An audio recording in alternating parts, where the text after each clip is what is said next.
आज भारतीय शेतीचा विचार केला तर भारतात 69% शेती कोरडवाहू असून ही सर्व शेती पूर्णपणे पावसावर अवलंबून आहे। शेती विकासासाठी वेगवेगळी यंत्र उपकरणं यांचं निर्माण केलं जातंय।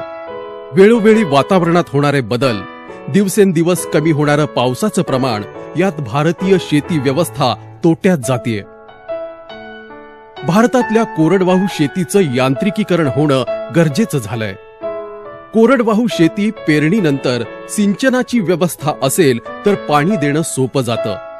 मात्र ज्या शेतात अशी व्यवस्था नाही त्या शेतात पिकांची उगवणी पूर्णपणे पावसावर अवलंबून असते। जमिनीत बियाणं योग्य खोलीवर न गेल्यानं आणि एकदा पाऊस पडून पावसाने अचानक दडी मारल्यानं दुबार पेरणीचं संकट उभं राहतं। कोरडवाहू शेतीतल्या पिकांच्या गरजा ओळखून बेन्सन ॲग्रो इंजिनिअरिंगनं राईस्ड बेड प्लांटर म्हणजेच BBF प्लांटर रुंद वरंबा सरी पेरणी यंत्र विकसित केलं आहे।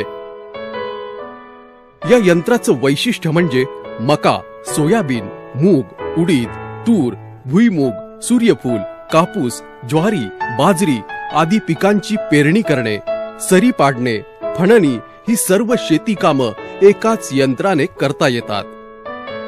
BBF प्लांटरच्या सहाय्याने 8 इंच ते 18 इंच अंतरावर पेरणी करता येते। असं हे बहुउपयोगी यंत्र कोरडवाहू शेती करणाऱ्या शेतकऱ्याची खरी धनलक्ष्मी ठरणार आहे। जमिनीत 2 ते 4 इंच खोलीवर बियाणे व्यवस्थित मातीत गाडली जातात। बियाणे उगवणीनंतर पाऊस 8-15 दिवस उशिरा झाला तरी दुबार पेरणीचं संकट टळतं। हे यंत्र 35 HP पुढील कुठल्याही ट्रॅक्टरला जोडून बियाणं पेरणी, सरी पाडणे, फणणी ही सर्व कामं सहज आणि सोप्या पद्धतीने करता येतात।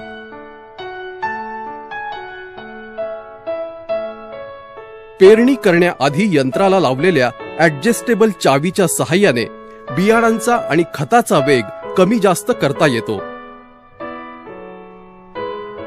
यंत्रावर बसवलेल्या 2 पेट्यांपैकी एका पेटीत खत तर दुसरीत बियाणं टाकता येतं। यंत्राच्या मागे असलेला लेव्हलर बियाणं मातीआड करण्याचं कार्य करतो। या यंत्रासमोरील ग्राउंड व्हील बियाणं उचलण्यासाठी असलेल्या चकत्या फिरवण्याचं कार्य करतो। या ठिकाणी लेव्हलर आणि दाते ऍडजस्ट करता येतात। असं हे 5 दाती आधुनिक यंत्र म्हणजे बेन्सन ॲग्रो इंजिनिअरिंगची गरुड भरारी म्हणावी लागेल।